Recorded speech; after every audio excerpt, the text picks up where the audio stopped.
हमारे प्यारे पार्टी के कार्यकर्ता बब्बर शेर,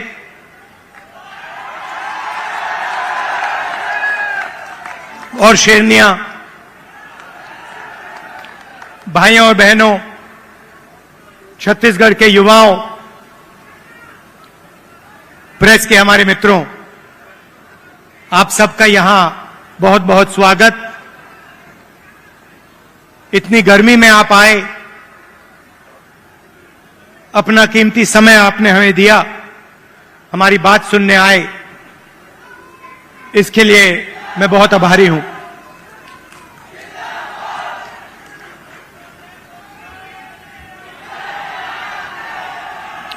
कुछ ही महीने पहले कर्नाटक में चुनाव हुआ। एक तरफ बीजेपी और उनकी विचारधारा, दूसरी तरफ कांग्रेस पार्टी, हमारी विचारधारा।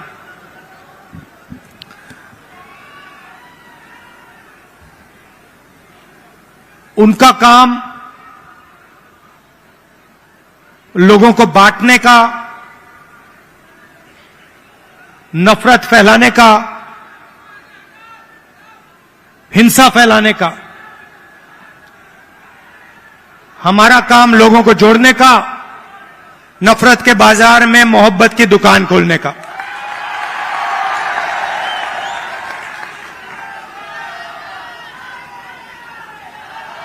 और कर्नाटक में हमने कहा, जैसे पहले हमने छत्तीसगढ़ में वायदे किए थे,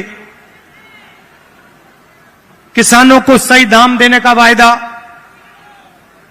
जो हमने पूरा किया, किसानों का कर्जा माफ किया, बिजली बिल हाफ किया, जैसे हमने यहां वायदे किए थे, वैसे ही हमने कर्नाटक में 5 वायदे किए। चुनाव से पहले बीजेपी के लोग हर बार वो कोई ना कोई नंबर निकाल देते हैं। कोई कहता है 230 सीट आएंगी, कोई कहता है 250 सीट आएंगी, मगर कर्नाटक में, कर्नाटक के हर गरीब व्यक्ति ने पूरा दम लगा के कांग्रेस पार्टी को जिताया। और वही यहां हुआ था। देखिए, एक बात मैं साफ करना चाहता हूं, बीजेपी और नरेंद्र मोदी जी हिंदुस्तान के 2-3 अरबपतियों के लिए काम करते हैं। नाम आप जानते हो। कुछ ही दिन पहले दुनिया के सबसे बड़े फाइनेंशियल अखबारों में अदानी जी के बारे में कहानी आई, आर्टिकल छपा।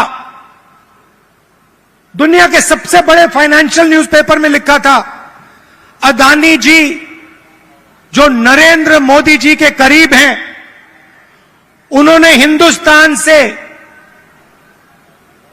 हजारों करोड़ रुपया बाहर देशों में भेजा, और उस पैसे से स्टॉक मार्केट में अपने शेयर्स का दाम बढ़ाया, और उस पैसे से अदानी जी, आपकी जो पूंजी है, आपका जो इंफ्रास्ट्रक्चर है, आपके जो एयरपोर्ट हैं, सुना है अब रेलवे स्टेशन भी उनको दिए जाएंगे।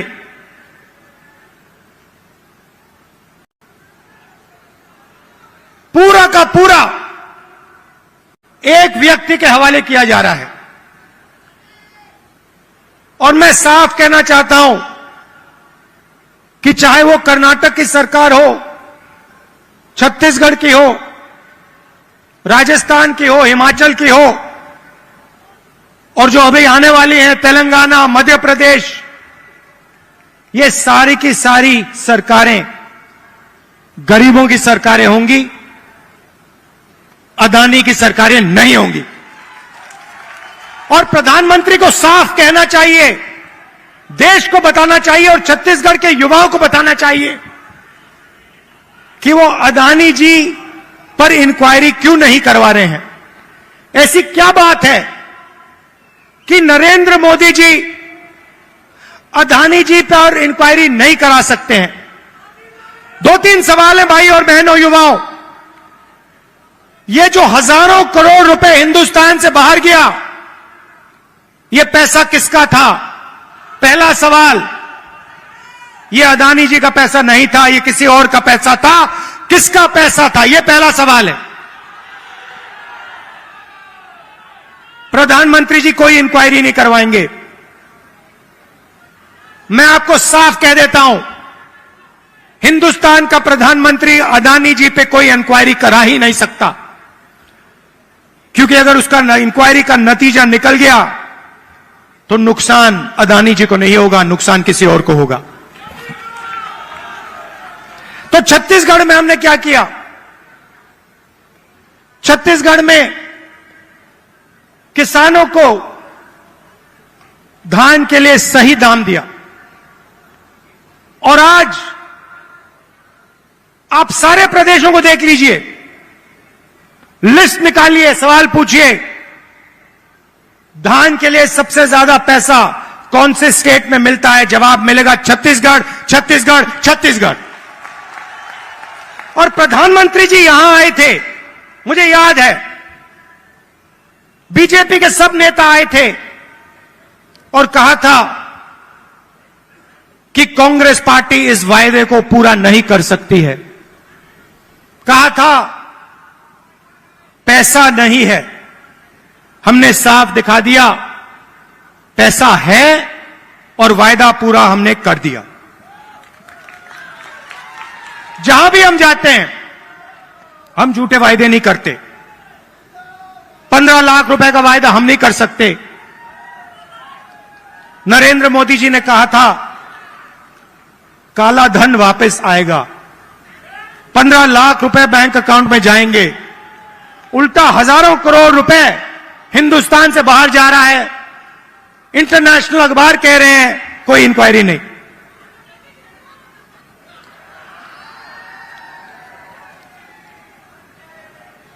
तो अब छत्तीसगढ़ के युवा जो हैं, आपकी बहुत बड़ी जिम्मेदारी है और हम चाहते हैं कि आप प्रदेश को चलाने में, राजनीति को चलाने में आगे आएं। आपको पीछे नहीं रहना चाहिए। आपकी जो नई जनरेशन है, भविष्य आपका है। आने वाले समय में छत्तीसगढ़ आपका है और आपको आगे बढ़ना पड़ेगा। और इसीलिए हमने राजीव युवा क्लब आपके लिए बनाए हैं। हर क्लब को 1 लाख रुपए, 3 लाख युवाओं को क्लब में हमने जोड़ा है। और ये ऐसे नहीं जोड़ा है, मैं आपको साफ बताना चाहता हूं। हमने इसलिए जोड़ा है कि आप इस प्रदेश को चलाने में, इस प्रदेश को चलाने में आप भाग लें। और हम आपके लिए राजनीति के दरवाजे खोलना चाहते हैं कि कुछ ही सालों में आपके बीच में से छत्तीसगढ़ के एमएलए, प्रधान, नेता चुन के आए। इसलिए हमने यह काम किया है। 2-3 चीजें मैं और कहना चाहता हूं। जो हमारे आदिवासी भाई हैं, आपके लिए हमने पैसा कानून लाया, आपकी जमीन की रक्षा की। मैं आपसे एक बात कहना चाहता हूं, हम आदिवासी शब्द का प्रयोग करते हैं। आदिवासी का मतलब जो हिंदुस्तान के ओरिजिनल मालिक हैं। आदिवासी का मतलब इस देश की जो जमीन है,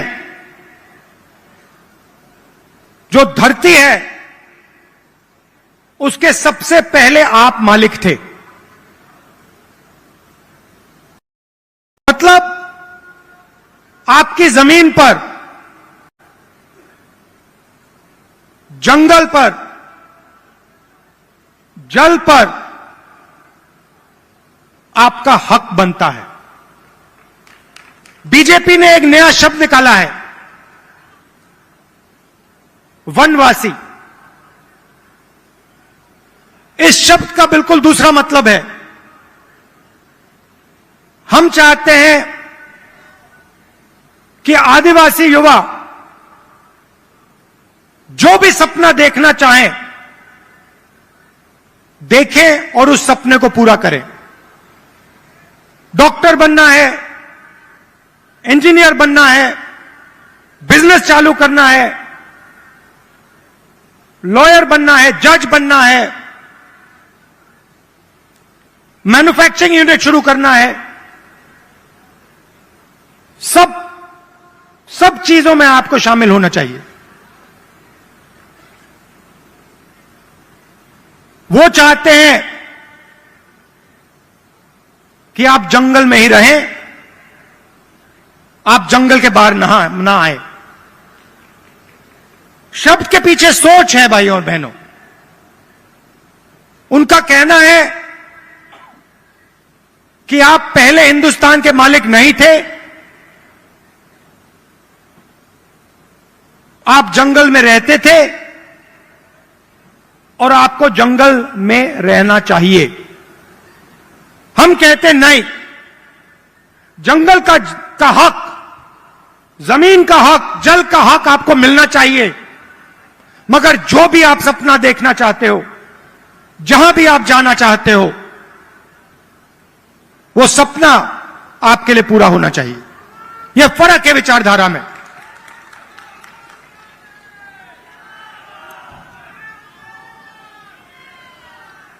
और पूरे देश में भाई और बहनों,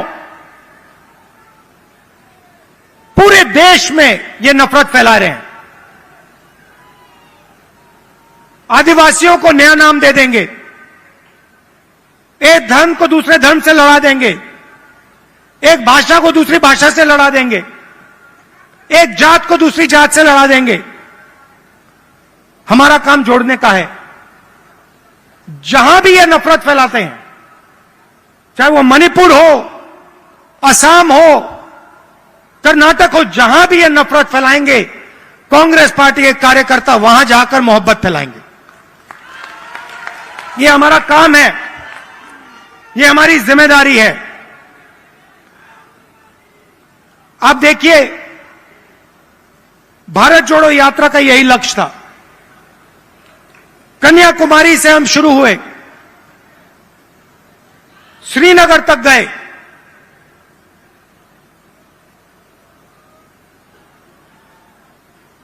मीडिया में इन्होंने, बीजेपी के लोगों ने हर रोज ये कुछ ना कुछ उल्टा सीधा बोलते हैं, नफरत फैलाते हैं।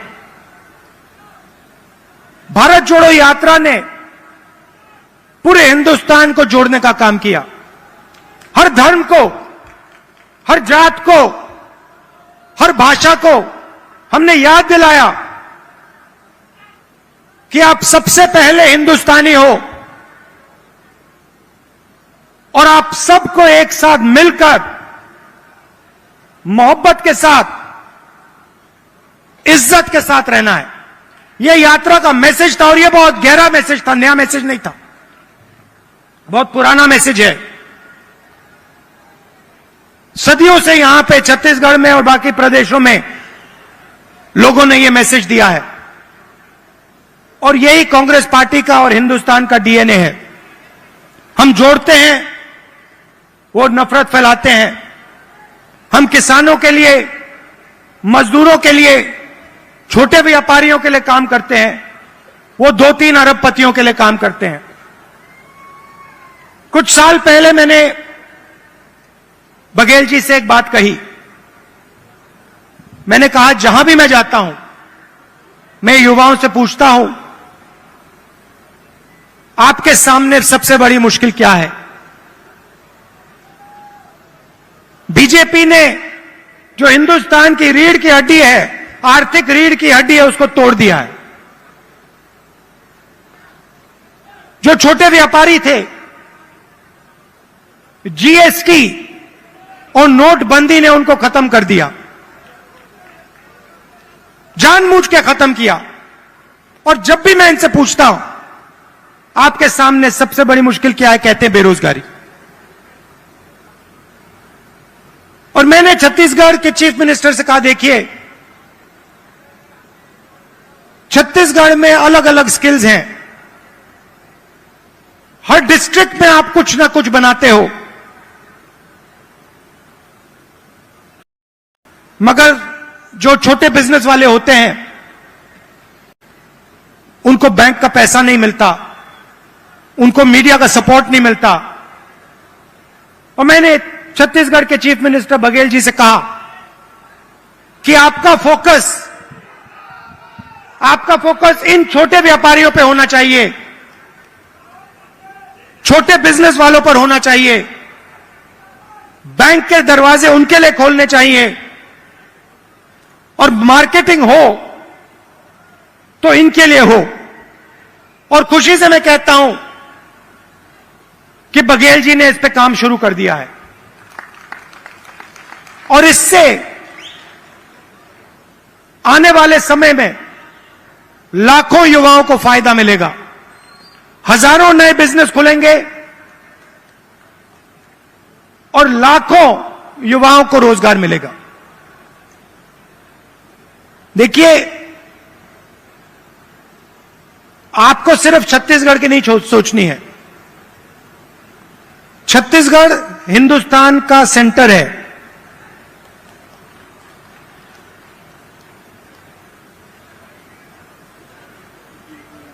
बंगाल से गुजरात कोई जाता है,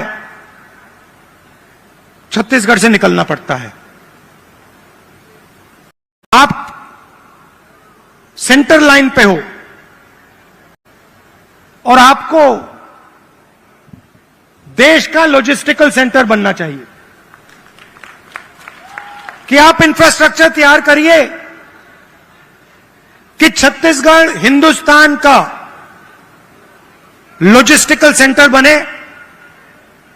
जो भी माल बंगाल से गुजरात बाकी प्रदेशों में जाए, वो यहां प्रोसेस हो, यहां से निकले, एयरपोर्ट से आप बाकी दुनिया को छत्तीसगढ़ से जोड़िए, सिर्फ हिंदुस्तान को नहीं, बाकी दुनिया को आप एयरपोर्ट से जोड़िए, छत्तीसगढ़ को जोड़िए, कि हमारे जो युवा हैं, छत्तीसगढ़ के जो प्रोडक्ट्स हैं, वो पूरी दुनिया में जाएं, सिर्फ हिंदुस्तान में ना रहें। मुझे लगता है कि छत्तीसगढ़ की सरकार ने बहुत अच्छा काम किया है, और आने वाले 5 सालों में भी यहां पे छत्तीसगढ़ की सरकार, कांग्रेस पार्टी की सरकार जबरदस्त काम करने जा रही है। कार्यकर्ताओं से मैं कहना चाहता हूं, आप हमारी रीढ़ की हड्डी हो, आप हमारे विचारधारा के लिए लड़ते हो। छत्तीसगढ़ में आपने हमें जिताया, राजस्थान में जिताया, कर्नाटक में जिताया, हिमाचल में जिताया, तेलंगाना में जिताओगे, फिर से छत्तीसगढ़ में जिताओगे, मध्य प्रदेश में जिताओगे, राजस्थान में जिताओगे।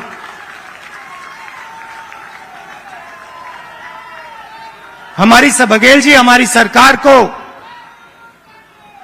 हमारे कार्यकर्ता की रक्षा करनी चाहिए, करती है, मगर और डट के जो हमारा कार्यकर्ता है, उसे लगना चाहिए कि मैं कांग्रेस पार्टी का कार्यकर्ता हूं, मैं कांग्रेस पार्टी की विचारधारा के लिए लड़ता हूं और मरता हूं। देश को आपकी जरूरत है। नफरत से देश आगे नहीं जा सकता है, हिंसा से देश आगे नहीं जा सकता है, अर्थव्यवस्था नहीं बढ़ सकती है। मोहब्बत से, इज्जत से काम किया जाता है और अगर देश को जोड़ा जाता है, सबको एक साथ लाया जाता है, तो देश तेजी से प्रगति करता है। आप सब यहां आए, इतने प्यार से आपने मेरी बात सुनी, इसके लिए आप सबको दिल से धन्यवाद। और जो युवा हैं, जो अब इन क्लब्स में शामिल होंगे, आप याद रखिए, छत्तीसगढ़ का भविष्य आपका है, आपकी बड़ी जिम्मेदारी है। आपको राजनीति में आना है और आपको छत्तीसगढ़ को भविष्य में चलाना है। बहुत बहुत धन्यवाद। जय हिंद, नमस्कार। बहुत बहुत शुक्रिया आपका आदरणीय श्री राहुल गांधी जी। और स्मृति चिन्ह का अवसर है, हम आग्रह करेंगे कि माननीय मुख्य अतिथि